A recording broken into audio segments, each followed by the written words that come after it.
watching the mystical green beanie. Hey, what's going on, dudes and dudettes? I am the mystical green beanie, and not too long ago, I made the rookie error of discussing feminism on the internet, and, things went just about as well as one would expect. Regardless, with the Wonder Woman movie just around the corner, and after just now reading the first volume of George Perez's Wonder Woman, and the concept of feminism still rattling around in my brain, I started to ponder, what does Wonder Woman represent in the 21st century? Because for decades, Wonder Woman has been a prominent figure in the feminist movement, but in recent years, there's been some debate about what feminism actually represents in a modern era.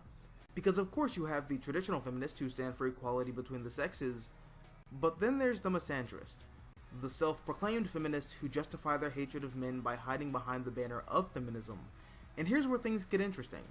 So I spoke with a few friends of mine who formerly identified as feminists and could give me a more well-rounded idea on this whole issue, and according to them, misandry has unfortunately become the new popular face of feminism in Western culture.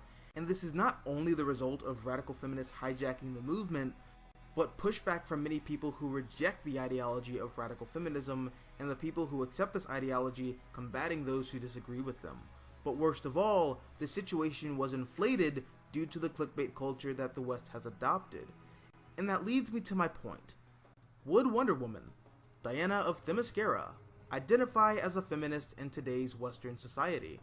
Now, in recent months, I've actually read more Wonder Woman comics, and I think I have a handle on her character. And while I'm at it, I'd like to retract the statements that I've made in most of my previous videos regarding Wonder Woman, where I say that Diana doesn't really have a set personality or core set of ideals. She does. She represents honesty for the sake of honor. She stands for justice by any means necessary. But most of all, she stands for equality. Uncompromising equality.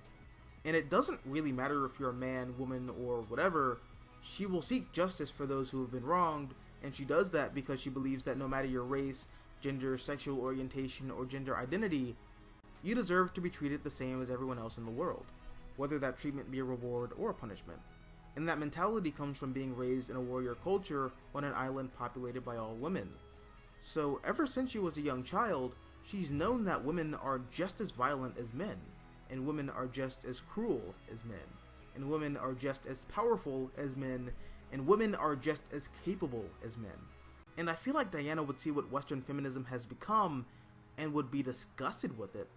Because many of the problems that feminism in the West are fighting against aren't problems that are caused by men, they're either problems that are inherent to humanity or non-issues. But in her eyes, we can overcome these problems by working together and not blindly blaming one another. So in the end, would Wonder Woman identify as a feminist in the 21st century? Yeah, I think she would. But I also think she would be very critical of what the movement has become in the West. Anyways guys, those were my quick thoughts on the matter, but what about you? Where do you think Princess Diana would stand in the 21st century? You know, if she were a real person, that is. Let me know down below in the comment section. Also, if you like this video, hit the like button, share, support the channel, and if you want to see more content like this, all you have to do is subscribe. I'm the Mystical Green Beanie, thank you for watching, and as always, until next time, adios nachos, adios.